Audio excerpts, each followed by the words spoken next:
I'm fucking ready. Thicker than a Snicker. Thicker than a Snicker. Jones barbecue foot massage. Jones barbecue and foot massage. You ready to talk some fucking WandaVision? Or, like, Wanda and Vision? Yeah, I think both. We're gonna do it all.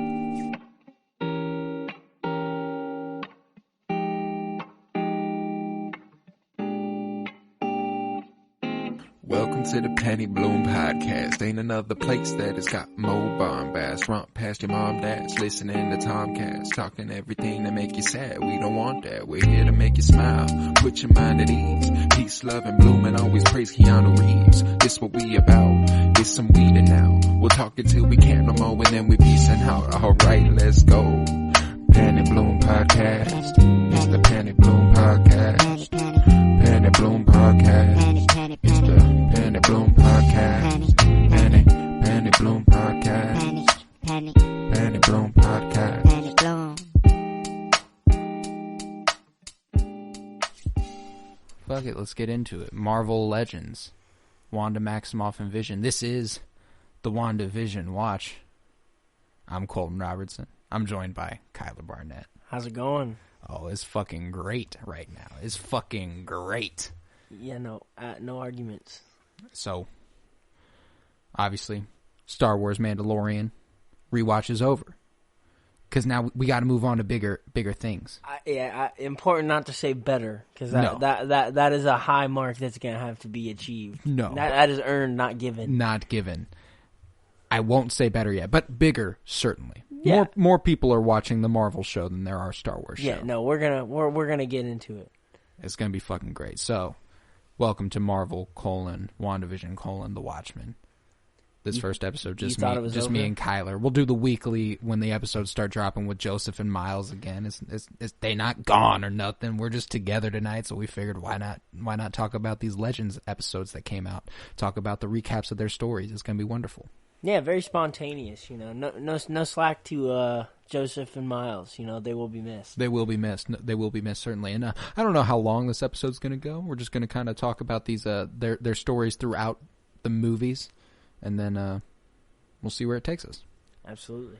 So you know, I loved the way that like both their stories, like obviously started in Ultron, right, and that movie like now seems so much more important.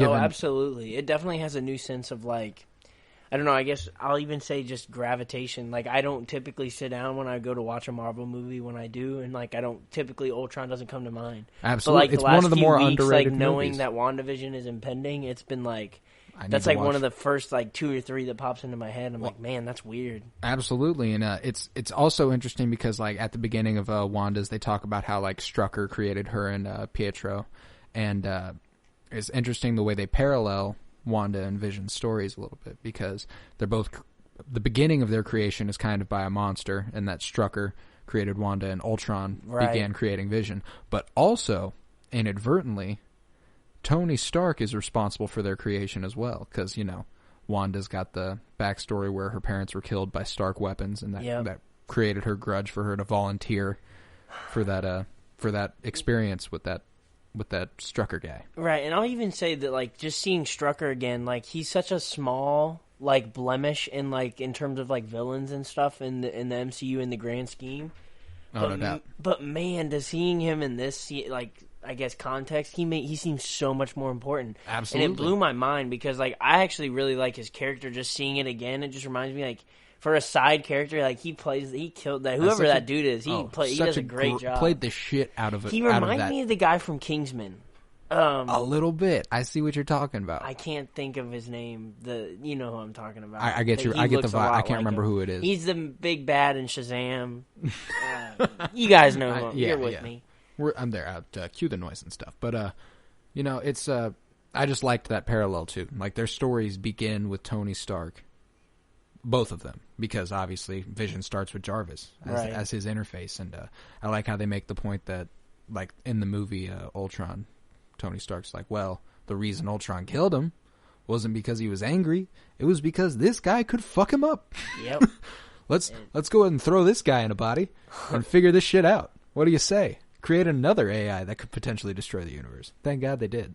Yeah, bless up for Thor coming in last minute. No doubt. But, I like that, again, Ultron was building Vision for himself. And they hijacked it. It's so crazy because obviously he ends up being for the Avengers and stuff. You know, he ends up being like a good guy. But it's so crazy to think like, man, the alternative would have been horrific. Doomsday. This man would have destroyed everything. Which honestly I think kind of sucks for Ultron in the long run because think about how weak he seems being a good guy now. Like within the limitations of his like his, Vision? Like, I guess ego or whatever, or his conscience, you know? Yeah. Dude, he seems so much weaker as a hero than he probably... Imagine as a villain just going reckless. That'd be pretty fucking legit. Powers would be limitless. He would never have a stop on himself. Like, it would just be like, oh, I can kill this guy. It doesn't matter. Like, dude... Yeah, he was lethal, and obviously in that Ultron movie we also get the greatest Vision moment there is. I think whenever he's like, "You guys, you're gonna have to trust me. I don't know if I can make you do that, but we gotta go." And he lifts up Mjolnir and tries to hand it to Thor. So ironic, and it's so funny because that's such a memorable scene. But man, so you never get tired of seeing it though. Oh, never. I love that scene, and I love that they included another bit of humor because I think Jarvis is like. Or, well, I say Jarvis because Jarvis from Iron Man, and then also Vision when he becomes, Yeah, exactly. He is so funny to me. He's just always been so witty, and it cracks me up. But it's like it's an obvious wit. Like, it's not like it's a fucking pragmatic wit. He's like, I look at things the way they are, and if something is objectively funny, I'll joke That's about why it. I love that they included the line from Ultron, where even early on, when he just is created and he's still very robotic seeming, he still has this moment where he gives in a bit of humor when he's talking to Tony, and they're talking about Ultron. He's like, well, he does hate you the most. So, yeah. and it's like just so underratedly funny for me, and it's so interesting to see them already starting to develop like, hey, he's a little deeper than the surface. Like, he's not just a robot, basically. Like, that kind of thing. Absolutely. And I remember when I went and saw Age of Ultron in theater, I fucking loved Vision. I was like, yo. Because, he was the reason they could take down Ultron. Like, no doubt. They weren't beating that man without Vision, I don't think. You know, it's funny because I feel the opposite. Vision, honestly, was a character that grew on me, like... very later in my MCU interest. I don't know what it took so long for me to click with him, and maybe it's just his humor, I guess. But when I saw him at first, I kind of thought he was dry. And mind you, I will say that Ultron was the movie I saw first in all of MCU history ever, and it was I didn't get into Marvel for real like this until probably maybe a year, 2 years after that moment. Man. And I just remember seeing Ultron, I think it was in 8th grade. I would have been in 8th grade, and I just remember thinking, or not Ultron, I'm sorry, Vision. I see Vision, and I'm like, he's just not doing anything for me. And to be fair, the movie as a whole wasn't really doing enough for me, and that's my own fault. Well, what's interesting is that, this movie has been greatly enhanced by the universe being enhanced. Yeah, absolutely. By expanding the universe, they've made this movie a lot better. Because obviously where Wanda and Vision's stories go, they become very, very impactful and incredible characters. Right. And these specifically, these legend shorts, they really make you realize how important their story was. I know. I feel like we're going to have a conversation if we would do all of these or something, or after watching every single one of these, I feel like that's a conclusion you're going to come away with. That all of them had an impact. Even if it's an insignificant, I say insignificant, I don't know if such a thing exists, but a very small character. I feel like you're going to go away from this 7-minute short and be like... About Happy. Oh my gosh. The 7-minute short about Happy Hogan. Yeah, you're just going to be like, man, they couldn't do this without Happy. Man, if Happy they couldn't do this without Happy. If Happy wouldn't have hit Whiplash with the Maybach, then Tony wouldn't have snapped. And dude, there you go. All of a sudden, Happy becomes vitally important. You just got to connect. You got to connect the right dots. Yeah. And he does help, he does aid in the grooming of Peter Parker. Very important, too. Man, we have really strayed away. We have really drifted. Drift away. All right. So let's get back into it. So, I like how also in Ultron, you realize how powerful both Vision and Wanda are. Mm-hmm. They show Wanda's ability throughout the movie to fucking destroy the Avengers. Yeah. Sending them into different trances and rages and shit. Yeah, and I love that they gave Hulk just that minute of shine when he's so angry, because it really shows you just like, man, she was in his head. She was like, and that led to, look at what it created, and it almost chaos. Think about how much more practical. This is so random of me to connect here, but like, think about how important that is to what Zemo would do. Like, Wanda's honestly, in a way, laid a blueprint. Now, mind you, I don't know Zemo being from. That's a really good point. Zemo being from Sokovia, right? Yeah. So I mean, that's a really good point. Is there a chance that Zemo's almost following a blueprint? Zemo knows what Wanda's capable of, and kind of. I think it's more of a like, she's inspiring him, like in a sense of like, hey, this, like, look at what splitting them up does. Look at what happens when you make them like create strife in the midst of them. Yeah. You know, if you can get behind enemy lines for a second and create chaos within. I'd never thought about that connection. And so I feel like that could be possible. But I don't know. There's also a lot of different layers, and he goes through Bucky that's definitely and stuff. true. But I mean, like, because like in Civil War, I mean, the entire thing's about the Sokovia Accords. So like, maybe it's not exactly Zemo in that scenario, you know, but it's like, obviously the events of Age of Ultron are massively, massively important on what happens in Captain America Civil War. Yeah. Man. Yeah, I mean, and the end of that movie with Wanda's brother dying for Hawkeye, which I'd rather have Pietro Maximoff in the mix than fucking Hawkeye, because fuck Jeremy Renner. But it's just so sad, because think about how, like, that character was like one and done, basically. And it could have been so... but look at what Quicksilver is in the X-Men. Bro. Don't you worry about the Shadow? Like, wouldn't you worry about it if he was still... Like, I just feel like maybe that plays a part in it. Like a fear, maybe. Like, okay, if we would have Quicksilver be around for a long time, that is who we're competing with. And it's like, man, Evan Peters really does that in that role. Bro, and he does so fucking well. And it's like, man, and look, and it's not even just Evan Peters. Think about how the special effects set up how cool Quicksilver is. The way they made Quicksilver as cool as he was in those movies. The way everything... I don't know if Quicksilver in the MCU could compete with that, like, longevity-wise, so I wonder if that factors into it, or probably not. But still, I think even if we do get a lot of Quicksilver, like, there would just be constant Shadow. Like, it's tough to compete with that. Well, and that's what's interesting about those movies, too, is, like, when I went back and rewatched X-Men early on in 2020, I went through all of them early on. I was like, God, I forgot Pietro Maximoff is in these movies. And I forget that in the comic books, Magneto is both Wanda Maximoff and his dad. So, like, imagine if the MCU had that from the beginning. And we could get...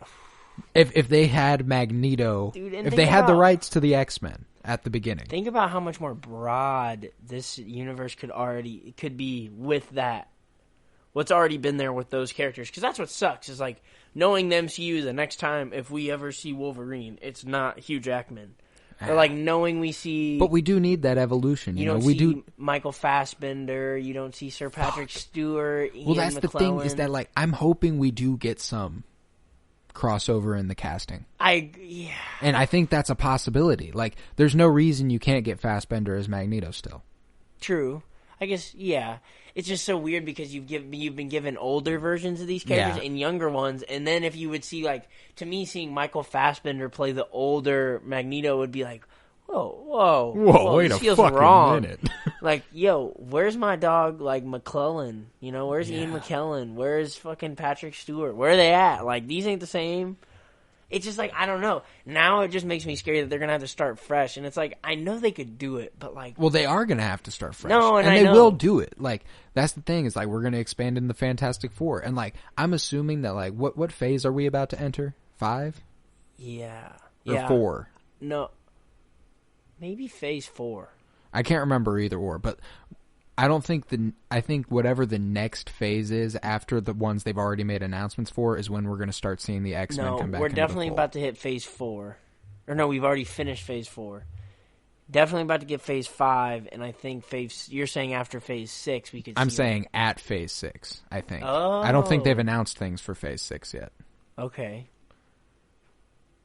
Oh, okay, I see what you're saying. Yeah, no. And given that Disney Plus is heading in this series route, we could be getting, like, like a live-action X-Men series, which could be fucking awesome potentially in the future. Man, I just don't know. There's so much potential, and it's so crazy to say because, like, think about how much there is already with just the characters that Marvel already had, and like who we had already been. Like Shang-Chi, we already knew before we even acquired X-Men that was going to be a thing. Mm-hmm. You know, the Eternals, we already knew. It's like we're already getting bigger within just Marvel's characters, and then you know they go out and get Fox, and now they have X-Men, and it's like, X-Men, oh my Fantastic gosh, Four. there's so much more. It's still like just so much bigger. Well, and that's what's interesting is they're really going to have to write in some sort of event that creates mutants, I think. See, but that's what I don't understand, because if we already have seen Wanda and Pietro... Well, they were created by Von Strucker. They have a different backstory there. I guess, yeah, that's true. Oh, man, it just would have been so much easier if they could have said just that gone from the get-go. Yes. Oh, there would have been so... It would have been Bro, so seamless. because Magneto is such a fucking cool character. Oh, man. What could have been? What could have been. But, you know, that's not important right now. 2020. We just like to talk about all of that. The next movie they really come up in is Civil War. And as we said just a few moments ago, Age of Ultron really has a massive impact on the events of Civil War with the Sokovia Accords and stuff. And Wanda's story continues with her accidentally killing several people at the beginning of the movie. Yeah, and I love that in the what is this called? Reflection? Legends. Legends, yeah. I love that in that you see Wanda, once that moment hits, how much somber the music gets and how much more like she's almost like hurt. Like you can tell this is a bad like portion of her arc that's getting ready to happen. The rest of her arc is devastating. Yeah. She has had a tragic existence. Like her high point, like in terms of like not being destroyed emotionally, I guess comes at like the beginning of Infinity War before shit really hits the fan. Yeah, and even what's crazy is before that she lost Pietro, so it's almost like it's just like she was down from the get-go. Oh, what is that quote? There is a quote from a movie, and oh man, I'm gonna take a swing. Do it. It's like, oh, it's in Deadpool. Life isn't but a continuous train wreck with intermittent moments of happiness or pause or something like that along that line. I remember that. That's like her life to a T. It is. She has had nothing but train wrecks with just momentary pauses of happiness. That's kind of what the superhero existence is, though. Which is so tragic. Well, and that's kind of the point of like watching them do shit like that, is that, you know. Sorry, had to turn that off real quick. It didn't work. Fuck it. All the superheroes, like, when you sign up for that job, you know shit's not going to be sweet. Man, and it's so funny that you bring this up because I just watched Wonder Woman 1884. 1984? 1984. And that is so, like, prevalent in her story. Just How'd you feel about that movie? Fuck Marvel for a second. How'd you feel about Wonder Woman 1984? Man, I had seen so many poor comments and so many bad things said about it. I didn't hate it. I enjoyed it. I kind of enjoyed it, and I'll just tell you, mind you, I know that Pedro Pascal's character is so kitschy.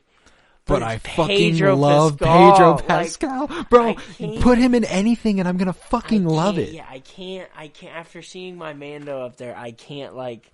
Well, and that's the thing, is that, like, that's the level Pedro Pascal's reached for me, is that, like, that character is a douchebag. I do not exactly like the character, but because Pedro Pascal brings something to the role, right, like, he makes it make sense to me, you know? I think Chris Pine, when he's in it, for that there's like a good, like, it's weird. It seems like a lot of the movie, but he's really not in a lot of the movie. I'd say he's a good 30 minutes of the movie. Yeah, but it's in the middle. It's like right in the, like, right, and it's so interesting because I think he's funny. I think he's pretty good. I like, and see, that was probably the best part of the movie that I've seen a lot of shit talked about, is that, like, why'd you bring back Chris Pine? And I love the twist that they didn't make it just Chris Pine. They uploaded his consciousness into a different body, which was just weird. It's a different way to go about it. And I don't know. I just think there was a lot, and I didn't hate it.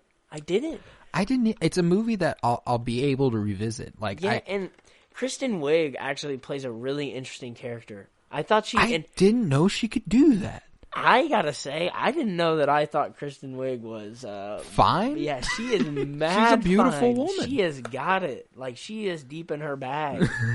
She like was serving me shit in that, and even the nerdy. I'm a big nostalgic guy, and I'm not even born from the '80s. I'm not even born from the '90s. Crimped hair, that crimped hair, that big ass hair. Everything Beautiful. '80s about this movie automatically hits with me. Stranger Things is the same thing. Yeah, I agree. But man, Kristen Wiig. And see, like, there were obviously some, like, storytelling things that I'm just kind of like, all right, I'll let it slide. Like, don't get me. In DC, there's such a different standard. And that sounds bad because it probably shouldn't be that way.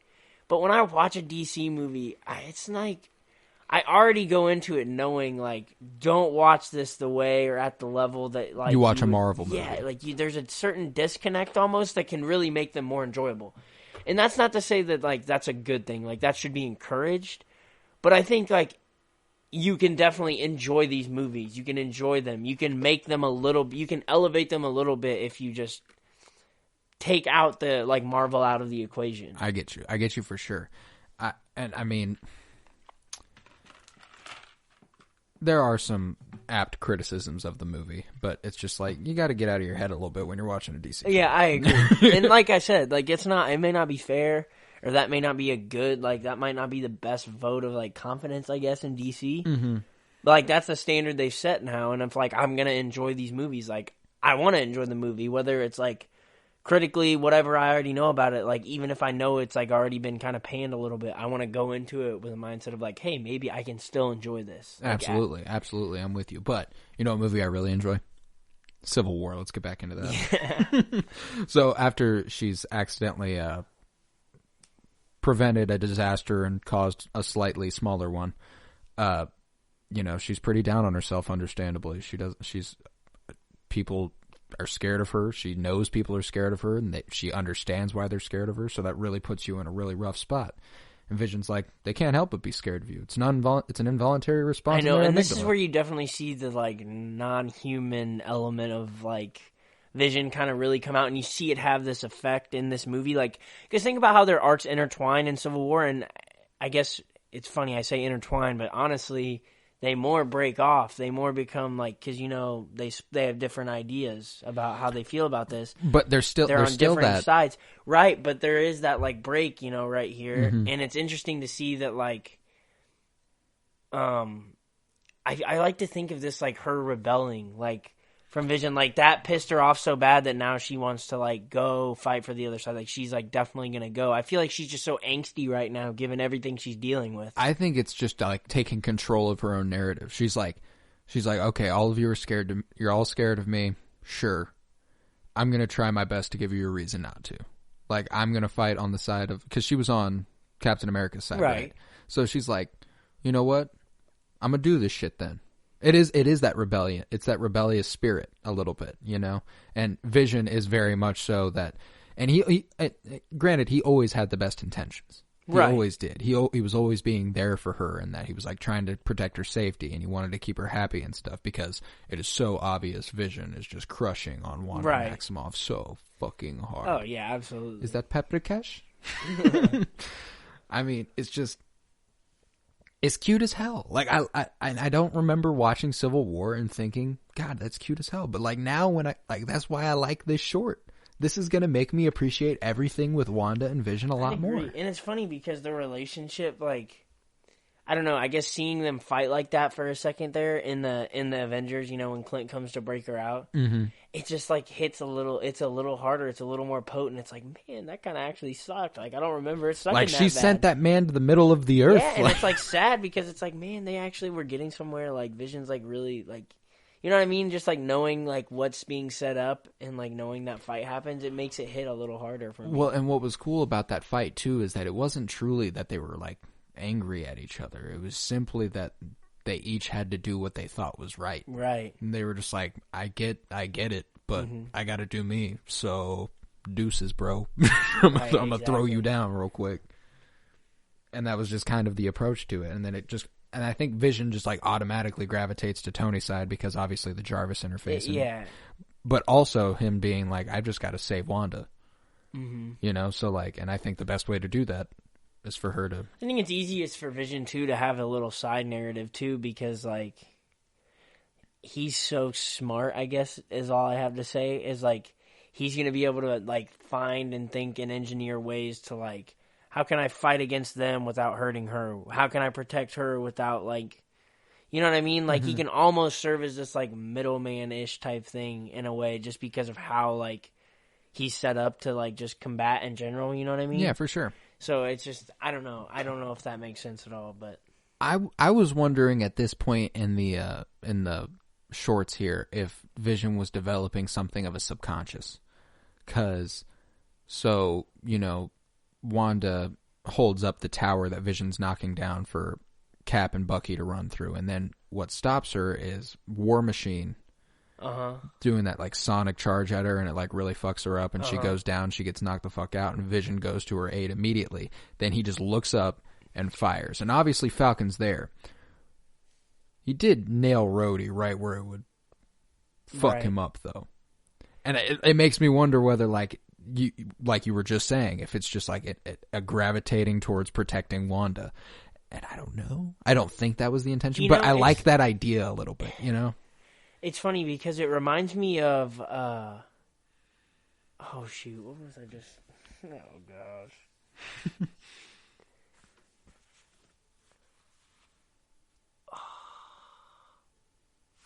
I don't remember. You don't remember what it reminded you of? I just lost it. God damn it. Yeah, that's God so damn annoying. it. I hate when that happens. That's so annoying. So, I mean, I was saying about like the subconscious working for Vision, him shooting up at. Oh, there you go. I think the subconscious part for me came out even in Ultron, which is weird because that's so early. But do you notice when once it starts to split, when Sokovia starts to split up and he starts flying through all the cracks and stuff, and he finds Wanda and he grabs her? Do you see the way he looks down at her when he picks her up? I just feel like it was a weird, intimate, like way too human feeling of a moment for someone who was just created, less than 24 hours ago? Fair. It just seemed so, like, it just seemed like it was almost like when you look at Vision and you see the way he looks at her, it's almost like this moment where you're realizing, like, you're seeing his first time feeling something almost. Well, and that's what's interesting, and that's why their arcs intertwining so much is important, is because they're not all that different. Like I said earlier, they're both created by people that originally didn't have the best intention, and they've turned out to be good. But, they both got kind of tragic existences. Vision's kind of doomed to know that he's just kind of eternal. Like, obviously he's not, but like that's just kind of probably the impression he was under for a spell. Right, until, things change. Uh-oh. Raggy. But ultimately at the end of Civil War, they come to this forgiveness, and after he accidentally paralyzes Rhodey, I think it sends them to go, all right, we're going to take off. Yeah, for a spell. It's weird how they both had this like mutual agreement. Like, I don't think either of us really belongs anywhere near any of those people right now. Like, exactly. Like Wanda's like, I've done things that kind of. And I think it's nice. It gives you I hate to say selfish because it's not, but in the hero sense, this is like pretty selfish. They do what they want to do. Yeah, and I respect I think that. it's refreshing to see a superhero like get that, and just to see. It still just has this ominous feeling, like, you know what I mean? Like, these two, like, man, they finally got away, but it's like... Where were they? Copenhagen? Is that where they were? Somewhere in Europe, for sure. I want to say Copenhagen for some reason. I don't know. But, I like that they got away. For a spell, anyway. Like, and obviously Wanda's intention was to always go back, because at the beginning of Infinity War, he's like, stay. Like, you don't have to go. It's so funny, because in Infinity War, I feel like those scenes where, like, those intimate moments with them, where they're just the two of them... I feel like they get lost in translation given how big the movie is and how long it is. That just seems like something that's caught up. But when you pose it in this 7 minutes as like a key portion of this 7 minute, flashback through their arcs, it becomes so much more like they thread important. That conversation all the way through both of them. And it's a super big part of it. And it's like, man, it really legitimizes, I guess, those feelings those two have and that bond, and it also makes it seem so much more important than it did when you watched it in Infinity War. Absolutely. Because in Infinity War, it just gets swept away by New York. Absolutely. Yeah, for sure. And then, but in this, that's like, it probably takes up a good, at least minute and a half of, runtime. Certainly. And And it comes back to that line where Wanda's feeling the Infinity Stone. He's like, tell me what's going on. She says, all I feel is you. It's so interesting because that line is arguably more like remembered for when he says it to her when she's, getting ready to take the stone out of his forehead. God, that is just so harsh sounding. Take the stone out of his forehead. But yeah, that's exactly. But no, I think it's important, like, when you see that scene, he says it so, like, he's so shook about this question, like, the way he says it and, like, rushes it out and, like, says it, like, you can tell how important it is for her to give him an answer that he's okay with. And I think that's just how you see, like, wow, he's really maturing and, like, coming into... Like, he put on the human persona and everything. He was and, like, in Infinity War, Tony's talking to Banner and he's like, where's Vision? He's like, I don't know. He turned off his transponder. The dude's basically a fucking human. Like, he's so, like, he's literally humanized so much through that I think to me, it just gave more meaning to when he says it to her. Mm-hmm. Because it's like, he knows that in this moment, like, what was so important to me when I asked, like, when she was messing with me and touching the stone and stuff, it was so important to me to know that, like, she sees me as more than a human, like, more than just a hero. I'm a human, and... So then for him to say it to her when she's about to have to do the hardest thing she's ever going to have to do, Absolutely. And he knows this is going to be hard for her, he sits there and comforts her with this same line that she used to comfort him. And it's Absolutely. Like, man, that hits. And it has that other layer that, like, Banner mentions later in the movie that, like, Vision is a complex, layering of consciousness with, Vision and Jarvis and Tony and Ultron and right. Banner and just, like... all of them kind of intertwined into this one being. And if they take the Mind Stone out, there's still a whole lot of Vision left. So when she feels the stone and says, all I feel is you, it not only makes him not feel like that complex overlay of consciousness, it just makes him feel like he's Vision, like he is him, and that's that. Right. And there's also the fact that in the previous movie, in Civil War, she wasn't feeling human. She felt like she wasn't good, she was like, what am I doing the right thing? Should I even be around? Should I leave? And he was like, you're good. You are just fine. He made her feel more human, and she did the same for him. I love that. I do too.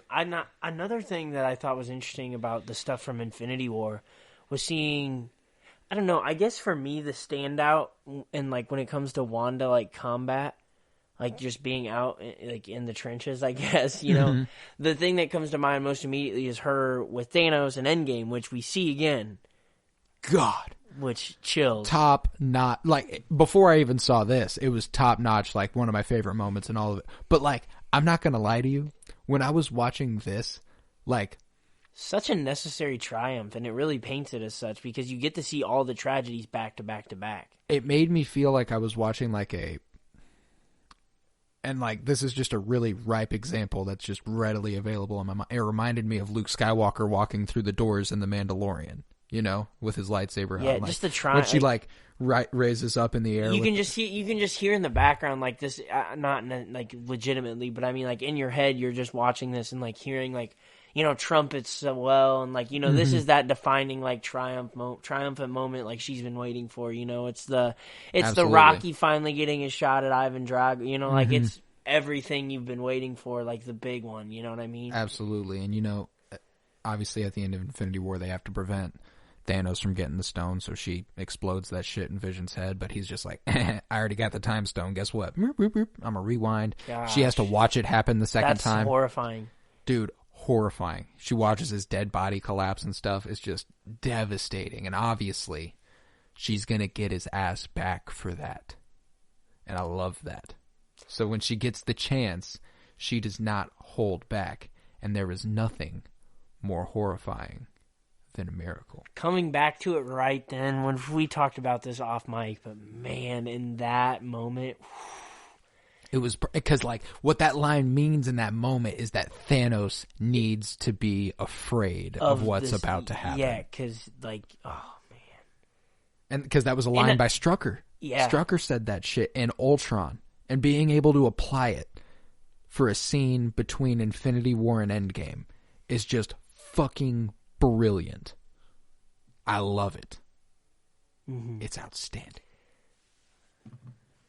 And obviously, as she's beating the shit out of Thanos, we get these cuts back to her memory of Pietro dying and then Thanos killing Vision and just like all this compilation of memories of just terrible things that have happened in her life. And she is going to kill that guy. She had the intention of murder. She had murder on her mind. And there was no way he was going to stop her unless he did what he did. Unless he rains fire. Yeah, which is... Rain fire! But sir, the troops, fucking do it! Oh my gosh, she really had him on the ropes. Yeah, she had murder on her mind. It was no doubt. Free Millie. Yo, but like, I'm so ready for that series now. Oh man, I know. And like, I'm still confused as to when it takes place. I'm still confused. Yeah, and I think where is important. I think it's an interdimensional thing. It's something else. She's creating this because I want to know how Vision's going to operate in this show. I have no idea where it's going. Yeah, and I like that. This is the most clueless I've ever been. What's interesting is like, think about how Mandalorian just week to week, it was like we don't know. We don't know. And even like towards the last 4 episodes, do you remember of season 2, like where it was like, man, there's 4 episodes left. The trailer, we saw nothing but stuff from the first 4. So we have not seen anything that's going to happen in these last 4 episodes. Not even in a trailer, not even a clip. Yeah. We had no idea direction story-wise. Like, we were just clueless. But that was with 4 episodes left. This is a whole 9 episodes of television that from 1 to 9, we have no fucking clue. Isn't the longest trailer we've gotten like 30 seconds? Like, have they given us an actual trailer for this show? Yeah, I think they did give us a real one. I'm pretty sure. I kind of don't want to watch it. I kind of like. I like the idea. Blind. I kind of just want to go in blind. No, that's definitely. I feel like with a show like this, that could be so like important. I guess if that makes sense. Like, yeah, I think I just don't want to know anything going into it. I just want to watch it, experience it, and be like, "Holy fucking shit, this is amazing!" Because I love that the first Marvel television property here is going to be about Wanda Maximoff and Vision. That's just so random and perfect to me. I know. And like these shorts make you realize it's not so random. Like they really are important. It does. It makes them seem so important. Oh man. I can't wait. I'm so fucking ready, bro. It's going to be so incredible. I'm trying to find it. There's a couple like minute-long videos on Twitter, but I can't tell if that's a real trailer. Got you. Or what that's going to be. But man. Well, I'm fucking ready. And you know what? Next week, we'll be talking about the first episode of WandaVision. That's nuts to think about because I feel like Mandalorian just got over with. It did 2 weeks ago. Or 3 weeks ago. Or that whatever. gap seems so much bigger on paper. It really did. Well, I was thinking about like, I had like a little watch party for like episode 5 of The Mandalorian, The Jedi. I went over to someone's house. There was like 10 people there for The Mandalorian for the Jedi episode with Ahsoka. And as I was watching the finale, it occurred to me, that was 3 weeks ago. And I was like, no. Get the fuck out of my face. No, it was not 3 weeks ago. Get the fuck and I was out like, of my face. I was like, holy, and then I thought about it and I was like, holy shit, it was definitely just 3 weeks ago. Man, time is a blur. Time doesn't fucking exist, bro. It's not real, and Doctor Strange proved that. Dormammu, I have come to bargain. That is nuts. That is nuts. That was only 3 weeks ago. Holy crap. Well, what's funny is like 3 weeks ago the finale was that, but then 3 weeks before that. Right. God. Fuck. I'm ready for WandaVision next week, man. Let's get it. Joseph, Miles, is a call to action. Next week we get active. We are here. We are out here.